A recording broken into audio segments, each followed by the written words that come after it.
Alors dans cette fin d'année, nous allons travailler sur les grands ensembles géologiques afin que vous puissiez commenter tous les grands ensembles géologiques de la France métropolitaine, mais aussi de certains départements d'outre-mer comme La Réunion et les Antilles.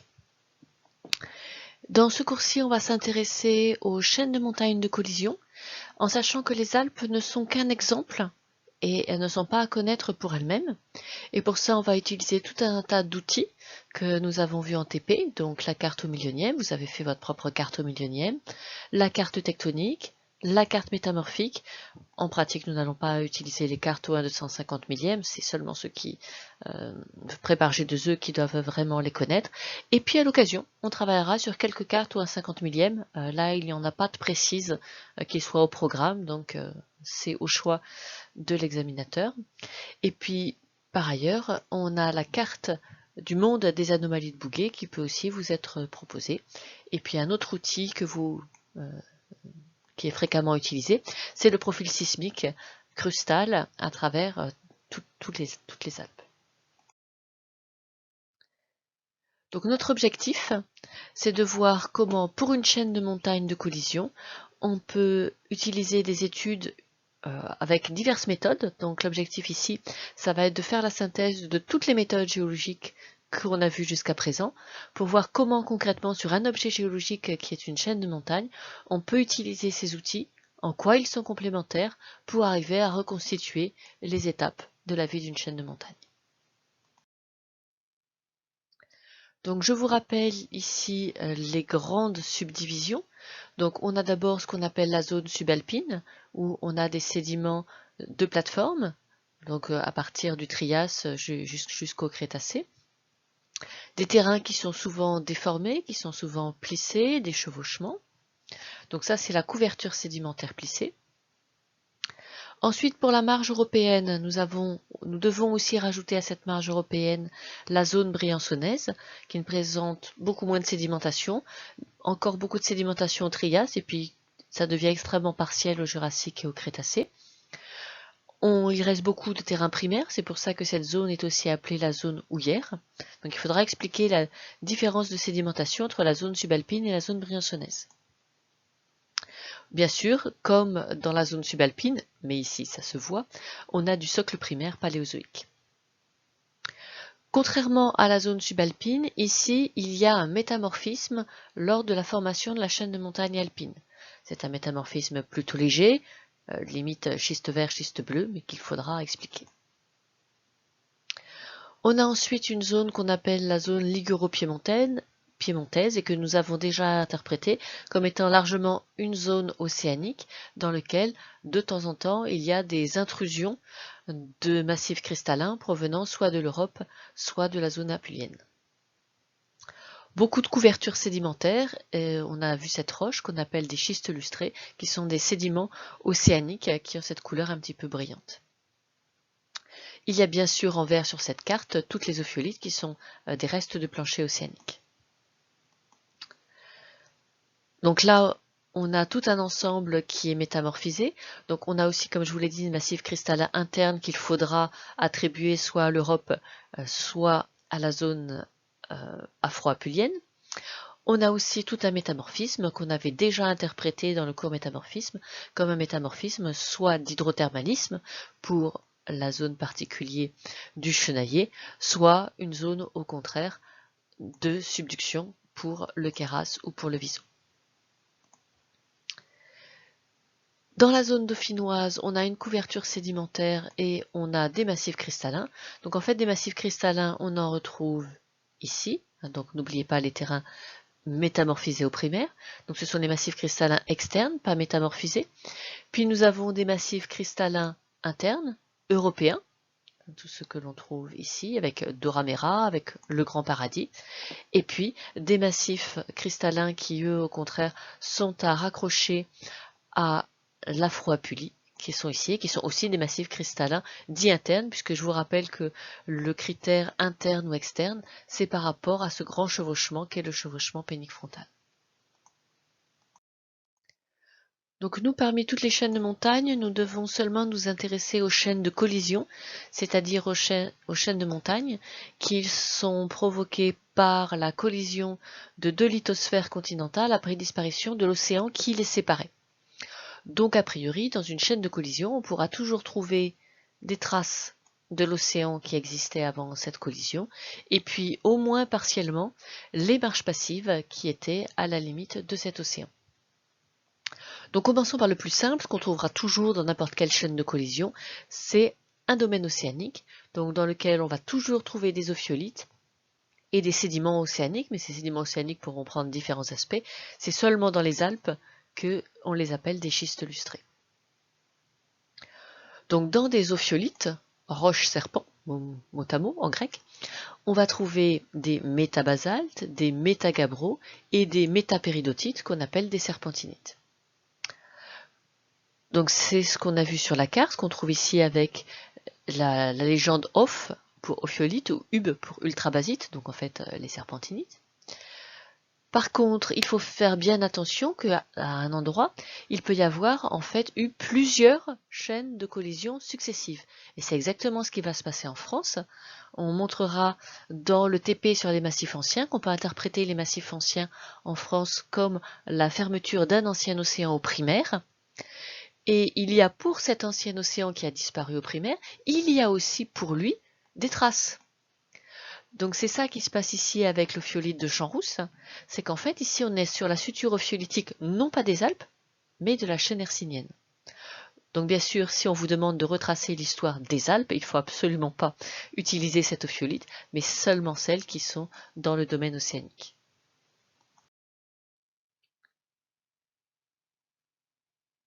Donc un petit rappel à propos du TP métamorphisme.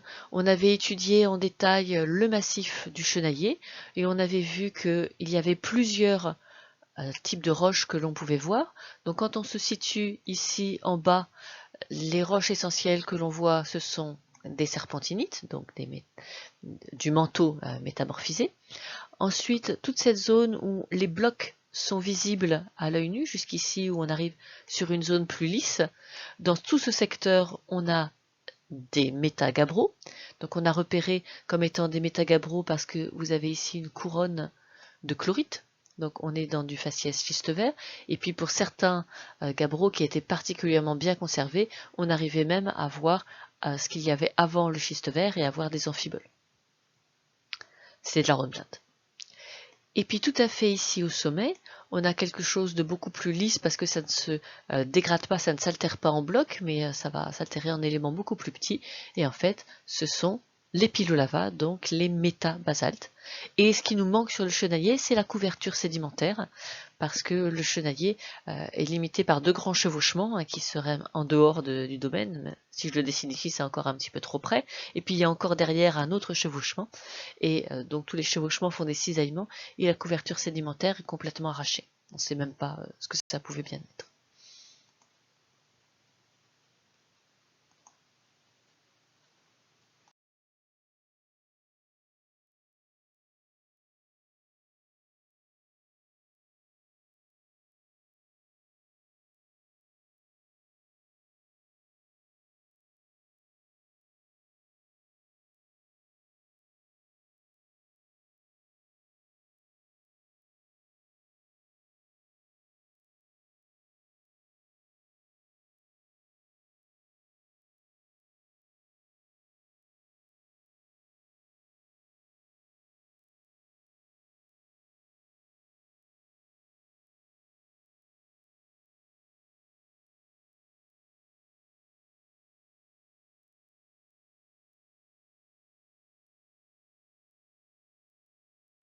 Autour de tous ces massifs ophiolitiques, et on voit que c'est vraiment présent en très très grande quantité, vous avez sur la carte des sédiments bleus marqués J2C, donc typiquement du Jurassique, et ce sont des schistes que l'on a décrits comme étant des schistes lustrés à cause de cette couleur un petit peu brillante là qu'on le voit très très bien au soleil. Donc J2C, ça veut dire que c'est sur du Jurassique moyen. Vous repérez aussi le figuré de métamorphisme bleu, donc si il est bleu, on est sur du métamorphisme qui est du métamorphisme alpin. Et on a des traits qui sont très longs.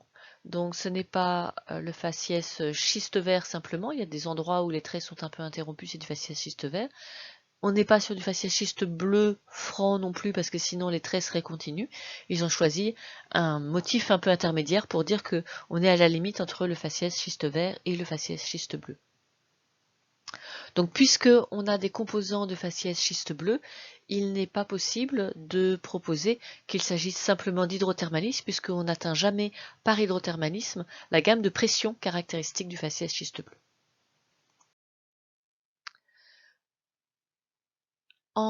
Dans le cours sur le métamorphisme, nous avons utilisé ces massifs ophiolitiques pour retracer l'histoire du plancher alpin. Donc on avait commencé par le massif du Chenaillé. Sur ce massif du Chenaillé, on repérait les parties de minéraux qui étaient intactes. Donc il restait par exemple ici au centre de ce minéral, il reste ici un minéral qui est intact, qui peut au maximum être un petit peu altéré, donc on avait interprété comme étant des pyroxènes, et puis ici la zone bien blanche, c'est aussi un plagioclase qui est parfaitement intact, donc l'association pyroxène et plagioclase signe la présence d'un gabbro, donc on va proposer que le protolithe, la roche initiale, était un gabbro qui s'est formé à partir d'un magma, puis qui ensuite a refroidi, et au fur et à mesure qu'il se refroidit, il devient de moins en moins stable, puisque ce sont des minéraux qui sont stables à leur température de cristallisation, donc aux alentours de 1000 degrés. Ces minéraux deviennent instables quand on commence à se rapprocher de 700 degrés, mais pour autant, ils ne vont pas se transformer s'il manque quelque chose de particulier, qui est l'eau, et s'il manque aussi le sodium, c'est-à-dire qu'il faut que ce soit de l'eau de mer. Mais si toutes ces conditions sont réunies, refroidissement en contact avec de l'eau de mer, alors on a une réaction chimique pour laquelle il n'y a qu'un seul degré de liberté, donc si on connaît la pression, la température est fixée, et réciproquement évidemment, donc ce qui se représente ici sous la forme d'une droite dans cet espace pression-température. Donc c'est ce qu'on a appelé des réactions univariantes ou monovariantes, c'est la même chose. Et donc cette réaction univariante transforme le gabbro initial, plagioclase et pyroxène, en un métagabbro qui possède de la hornblende. Et pourquoi est-ce que l'on sait qu'il fallait forcément de l'eau de mer pour former de la hornblende à partir du métagabbro? C'est que si vous regardez les formules, il y a du sodium dans la hornblende qui était totalement absent du plagioclase et du pyroxène, puisque c'était des plagioclases calciques. Et puis, il y a aussi des groupements alcool qui sont aussi totalement absents des roches magmatiques. Donc là, on voit ici sur la formule chimique l'apport de l'eau de mer clairement qui apparaît. La hornblende elle-même est stable à la température qui l'a formée, donc aux alentours de 600 degrés. Quand la roche continue à se refroidir, parce que justement cet hydrothermalisme emporte beaucoup de chaleur, donc la roche continue à se refroidir, le minéral de hornblende devient lui-même instable et on recommence avec encore une fois une droite de réaction qui cette fois-ci donne de la chlorite et de l'actinote. Donc quand on voit toutes ces successions d'associations minérales, donc ce qu'on appelle des paragenèses, ces successions d'associations minérales nous permettent de retracer une histoire métamorphique qui va de températures élevées vers des températures moins élevées. Donc c'est pour ça qu'on parle de métamorphisme rétrograde. À aucun moment nous n'avons été amenés à supposer une augmentation de la pression, donc il n'y a pas de raison de supposer le moindre enfouissement, et donc on suppose ici un refroidissement en contact de l'eau de mer. L'hypothèse la plus simple, c'est de proposer de l'hydrothermalisme. Donc souvenez-vous bien de ça, en soi, l'hydrothermalisme fait déjà du métamorphisme et donc produit déjà des métagabbros. Donc n'associez pas systématiquement roche métamorphique et enfouissement. L'hydrothermalisme, ça se fait en surface, sur le plancher océanique. Ici, un rappel de l'aspect des roches quand il s'agit seulement d'hydrothermalisme. Donc, puisque on a un hydrothermalisme qui généralement est un phénomène relativement rapide, on arrive à avoir des zones dans lesquelles les transformations ne sont que partielles. Donc chercher sur l'échantillon, est-ce qu'il est possible de retrouver des plagioclases qui soient relativement intactes? Au centre des zones foncées, chercher le pyroxène. Alors le pyroxène peut ne plus avoir l'aspect noir magmatique, il peut être un petit peu plus couleur rouille à cause de l'altération. Et puis ensuite, pour montrer que ce n'est pas un gabbro, mais que le gabbro était seulement la roche initiale, le protolithe, on va chercher des indices de minéraux métamorphiques, et ici c'est relativement facile. La teinte vert globale de la roche nous fait penser qu'il y a ici des minéraux verts, mais pour pouvoir dire chlorite, il faut qu'il y ait cette couleur vert foncé. Si on a une couleur qui tire plutôt sur le jaune, à ce moment-là, on a affaire à de l'actinote. Et pour être sûr qu'on est dans le faciès schiste vert, il faut qu'il y ait la double association chlorite et actinote pour être certain d'être dans le faciès schiste vert. Sur les métagabbros du sommet du chenailler, c'est pareil, on retrouve une teinte verte générale qui bien sûr n'est pas une teinte verte due à des mousses, etc. Même si on démousse, même si on enlève les lichens, c'est une teinte verte qui est intrinsèque. Alors ici c'est plus difficile de dire qu'il s'agit de réels minéraux métamorphiques, c'est plus difficile de reconnaître de la chlorite. Tout simplement parce qu'on est sur une roche qui n'est pas entièrement cristallisée, donc c'est beaucoup plus difficile à voir. Et puis ici, vous retrouvez la serpentinite caractéristique, donc avec ces minéraux verts en écaille, qui lui ont donné son nom. Donc ces minéraux verts en écaille, c'est ce qu'on appelle de la serpentine. Et c'est ce qui peut se déliter en petits morceaux. Si on le travaille, ça peut donner des fibres que sont les fibres d'amiante. Et vous voyez qu'avec sa formule, ça ne risque pas de prendre feu. Et c'est pour ça qu'on a autant utilisé les fibres d'amiante dans le bâtiment. C'était parce que ça garantissait des normes anti-incendie. Si on prend une péridotite qui a été seulement partiellement métamorphisée, alors on va avoir ce genre d'image dans lequel on retrouve des minéraux avec des teintes de polarisation très élevées. Ça va faire des couleurs vives. Donc ça peut être soit du pyroxène, soit de l'olivine. Alors quand ils sont altérés comme ça, c'est un petit peu difficile d'arriver à les reconnaître. Et puis tout autour, on voit autre chose qui ne prend pas ces teintes de polarisation vive. Et ça, c'est soit la serpentine, soit la brucite. Et donc ça montre ici qu'on a une roche qui est profondément transformée, mais elle reste cohérente et elle forme cette serpentinite. Donc à partir de ces données, donc à partir des massifs ophiolitiques, puisque notre objectif est de reconstituer l'histoire de la chaîne des Alpes, on espère reconstituer l'aspect du plancher océanique que l'on obtient à partir de ces différentes ophiolites. Comme référence, nous avons le plancher pacifique que l'on voit ici. Donc on s'attend à pouvoir retrouver dans les ophiolites du manteau ici, donc transformé éventuellement par hydrothermalisme sous forme de roche de serpentinite.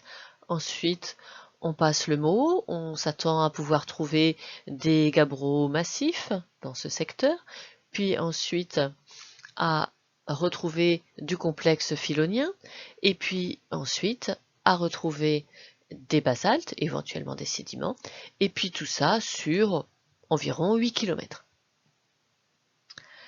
Effectivement, quand on prend le chenailler, qui ressemble à peu près à ça, quand on escalade le chenailler, on commence, alors c'est pas tout à fait comme ici, on commence par trouver des serpentinites, puis des gabbros, puis des basaltes, donc on est extrêmement content, si ce n'est que on a fait une escalade de 400 mètres.